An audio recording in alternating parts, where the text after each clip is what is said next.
right. Over here on the bottom left, a member of the team I Am. He is. I am happy.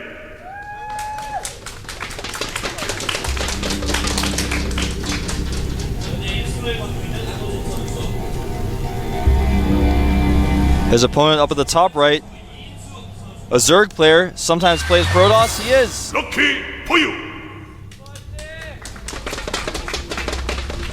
It's actually a lot of Korean players, when they ladder, they just take practice seriously. They do it within their team. They don't really ladder that much. And when they do ladder, they off race. Trickster, a lot of TSL players, in fact, Trickster and Songho both off race when they ladder. Whenever our players hit them on the ladder, they're usually off racing, which is kind of strange, and they actually do really well off race as well. It doesn't necessarily mean that they're switching races or anything like that. I think they just want to play against their race as their opponent's race in the matchup they struggle with. So what a lot of players did in StarCraft 1 and StarCraft 2 as well. When if you're good and you understand the game really well, you, for example, if you're struggling with PvT, you play as Terran versus a Pro and say, oh, this is the timing, or like I feel when I can pressure, because this is when he just pressured me and I felt like really vulnerable. Yeah, so you see that a lot. It's very important to understand the weaknesses of your opponent, and the only real way of doing that is to play the race yourself. A lot of these top level Korean players have the mechanics to be able to play any race, no problem. And Losira at MLG was actually toying with the idea of playing Terran, because a lot of the IM players tell him that his Terran versus Zerg is actually better than a Zerg versus Zerg. But obviously he's strong with all of the matchups as well. Yep. So we do see a hatchery first here. And that is pretty normal on this map, although this map's natural is relatively wide open, and the natural itself is actually kind of far from the ramp. So can be risky, but of course he knows already right off the bat this opponent is going to be doing some sort of fast expand build, because there's no second barracks, there's no command center. No, he's going to want to check for proxies, because if you scout this, don't always automatically assume, but Wolf told you that's going to be a fast expand. It could be hidden barracks somewhere on the map, and it could be a TLO style all-in where you make like 5 more barracks inside of your base after the drone leaves. Could be that. There are a lot of different things that the Terran player can do, and that's one of the weaknesses of Zerg early on. Is it's very difficult for them to scout a Zerg, or for them to scout a Terran player. You really need to wait until you can get those overlords in later on when you have speed or overseers. Right. Now, the Terran did see the hatch first, and that prompted him to make his command center at the natural rather than make it inside of his base. I like that choice. There's a lot of Terrans just like to make it inside the base because it's safer, but when your opponent goes hatchery first, you absolutely can make it outside. You just have enough Marines out in time, and it's absolutely possible. So I like that choice. We do have a command center and another barracks coming down for our Terran player here. Yeah, he has added a second barracks as well. Not going to get his gases right away, because you can't really do the double gas immediately after the command center if you make the command center down there on the low ground, because even if you just have one bunker full of Marines, you might need more than that, so you have to play it a little bit safer. You can't just immediately double gas. Yeah. The bunker is finishing up, and now a few Zerglings have been sent out around the map through the center, at the watchtowers as well, and even this SCV is going to try to take almost those going to get away home. with those minerals, yeah. He might be able to make it, however, speed has just started, so should be okay. Should be indeed. And that Zergling actually going to run a little bit too close to those Marines. The Zerglings, like you said, they don't have speed just yet, so they do have to retreat. Lucky not getting too lucky there. I like what you did there, Torch. Ooh. Now, right now, it actually has added a third barracks. Does have those double gases up now. May add a factory, or may add some tech labs and start getting upgrades. Usually, when you see that, you see 4 barracks, but 3 barracks, I think most likely we'll see a factory. He is keeping a lot of his SCVs at his main. What this does is it allows you to keep most of them safe. If Banelings come in or Zerglings try to run in, you don't have to pull quite as many, and your risk isn't quite there. However, you are going to mine out your main base a little bit faster than your expansion. So if you do push it into a longer based game, you are going to be at a little bit of a disadvantage. That's true. Now the factory has started for Happy, as I was saying, and most likely he's gonna add a second factory. He's doing the Karn build. I just want to get Karn famously, talk about him all the time whenever there's 2 factories. In TVZ, Karn, a French player who tried to qualify for Code A, did quite well, lost to Next Naya in the qualifiers, but he's actually one of my good friends, and he loves to do this build, get double factories. One of them researches Blue Flame Hellions, and then the other, of course, just produces Hellions. You make a ton of Hellions to control the map, take a third base. Eventually, you get Thors and tanks as according to what your opponent is doing. So, yeah, and I remember him working on that build with Spades when he was in the guest house, and it just shows how a lot of different builds that you can develop can be developed a lot faster if you're working with people. However, these Marines are going to notice the third of the Zerg player going down. They're going to get surrounded, but there's just way too many of them. Only a few go down to these Zerglings, and now they're going to be able to take out this expansion quite easily. The reinforcements from the Zerg player aren't quite up quite yet, and I'm going to say quite a few more times. I like this move by Happy. He's going to put these Marines in a spot where they can't easily be surrounded, but yet they can still hit the hatchery. A great move. Back at home, he is researching Blue Flame, as I mentioned, and the hatchery does finish. He didn't cancel it.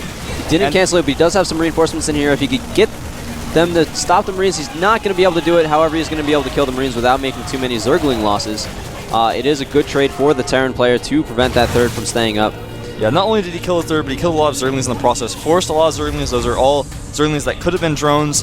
Didn't even cancel the hatchery, so he lost those minerals. So it was a great move there by Happy. Now he's got a few Hellions out.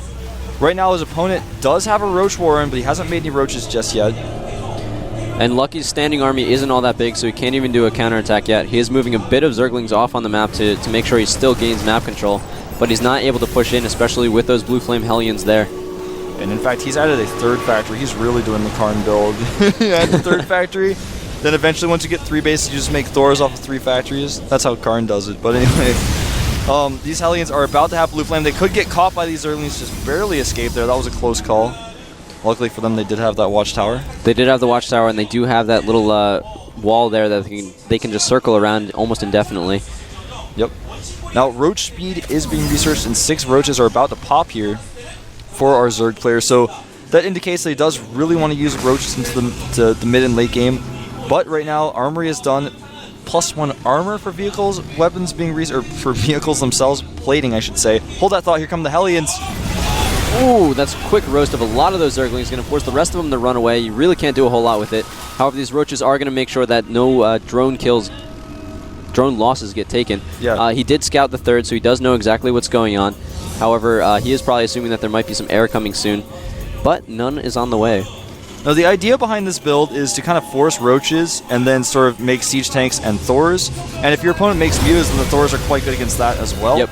So he is getting +1 armor plating for those vehicles, like I was saying, and he's got 3 Thors in production right now. Just one of them popping out now. And it's really difficult to support this off of just 2 bases, but I think he's going to use the Thors and the Hellions to either do a timing attack or to safely secure his 3rd base. And the thing is, you are extremely efficient on 2 bases compared to the Zerg player, so as long as you keep him from actually mining at his 3rd, then you really have a pretty good advantage moving into the mid-game. It's very true. And that plating getting pretty close to being done. So is combat shields for those Marines. There are a few Marines out on the map, so he's going to probably bring those as well just to add some DPS, do some support. These Hellions being very annoying. Every time the Zerg tries to move out, the Hellions come in and try to go at his drones, so he actually has no drones mining at that 3rd base. And the Spire is starting to go up right now, so it's going to give him a little bit of flexibility, but once he sees how many Thors are out there and that they're being upgraded. Oh, and he's bringing SCVs with these Thors to repair them, and they do have +1 plating. These Thors are going to be so difficult to deal with. Torch, this is actually really scary. This is a very scary army, however, it is also a very immobile army. So if the Zerg player times it right, he can actually run by, do a little bit of damage, and then run back to defend his main. Yeah, and actually, that's a good point. Happy did salvage his bunker.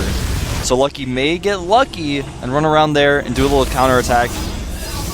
He knows what's coming now, and Overlord did see it. He is going to run a bit of forces back here. I don't know if he's going to be trying to circle around or if he's going to do a counterattack. Yeah, the Thor's struggling to join up with the army. Looks like he does want to do a counterattack. This could get messy really quickly here because Happy does not have a lot to defend this. There are so many Banelings. They do have speed running forward here. He does get the bust. He is going to move in. He's going to take out these Marines pretty quickly. Gets a lot of SCVs. However, the SCVs are circling around the Thor, keeping it alive. Meanwhile, he is attacking in the 3rd of Lucky. Going to try to do as much damage as he can. However, these supply depots were down, allowing the Zerg army to get into the main of Happy. This is not a very good position to be in. However, he does have a lot of SCVs, and he is able to repair. It's not going to survive, but it might be able to take down enough of the Roaches so that the reinforcements of Happy can keep him alive. Meanwhile, his army is moving across, took out the 3rd of the Zerg player, and is able to move along here, roast the drones that were trying to get back, and that is a lot of Thors. Oh my god. There's so many Thors. Remember, he does have SCVs repairing them, but he barely has any income. He's actually repairing so quickly he's running out of money. He lost so many SCVs. It's 42 drones and 21 SCVs. Basically, he has to end the game with this push, or at least kill this hatchery and most of the army, but I think he may do just that, Torch. Yes, he may. There are 7 more Roaches on the way for the Zerg player. If he times this right, he might be able to take out this army, but it's going to be extremely close. Roaches are quite good against Thors, but now with so many SCVs and Marines mixed into that fight, wow.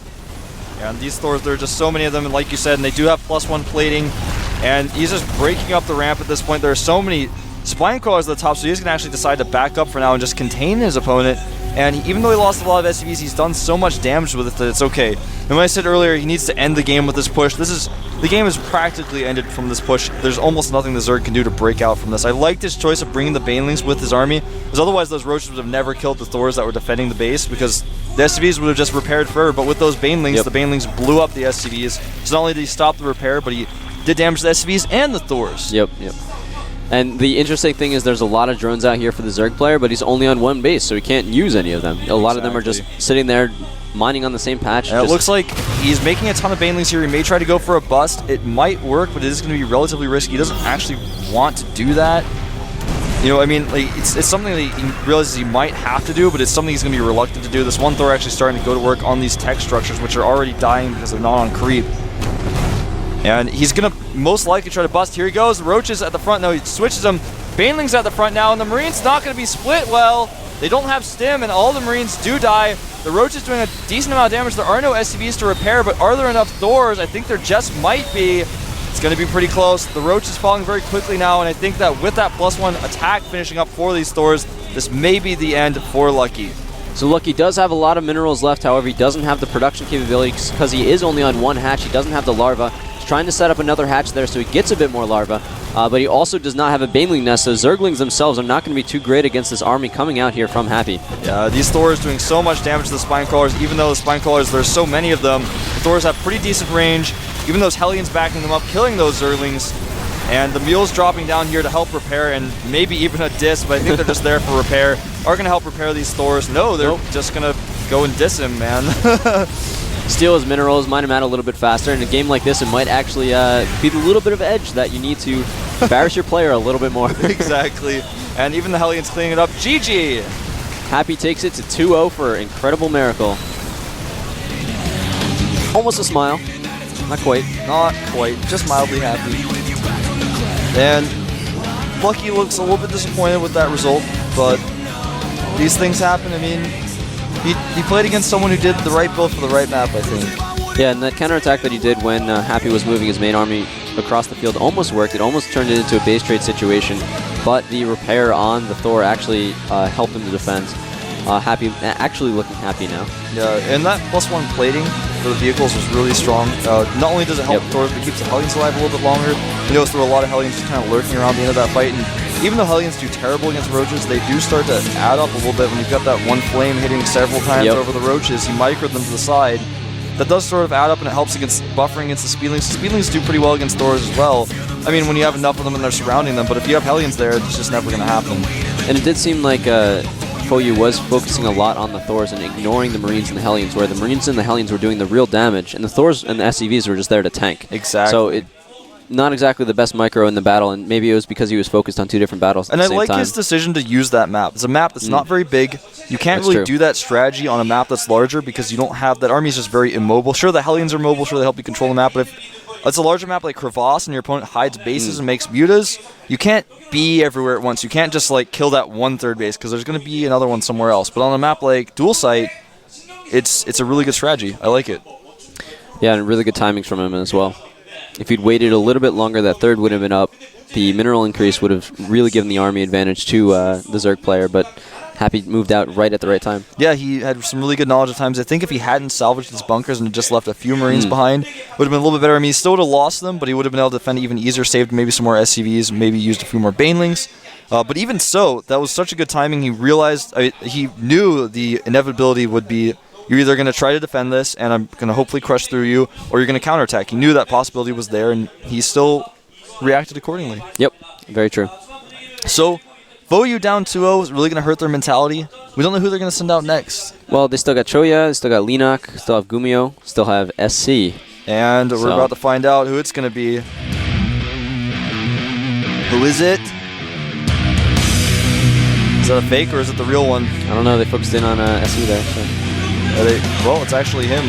It's Gumiho, the clone of Leenock.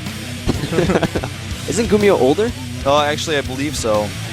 You'll see him in just a second. He looks pretty similar to Leenock. Both angry players here. They're angry nerd stompers. So. And Happy meditates about it. You can see he looks like a different version of Leenock. He doesn't look that similar, but everyone teases him about it, so I just can't help but see the resemblance. If someone hadn't told me that, I probably wouldn't have thought of it.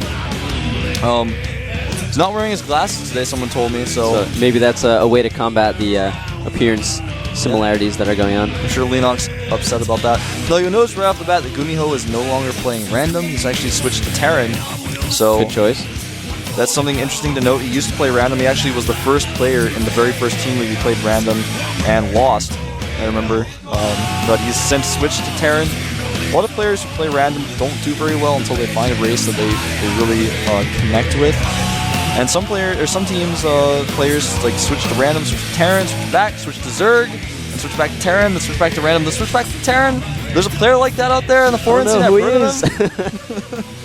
Doing quite well. Yeah, he actually is taking a break right now. We're talking, of course, about Liquid TLO, but he's done so much for the community. He's pushed builds forward, and he's definitely someone to look up to, I'd say. He's continuing to do a lot.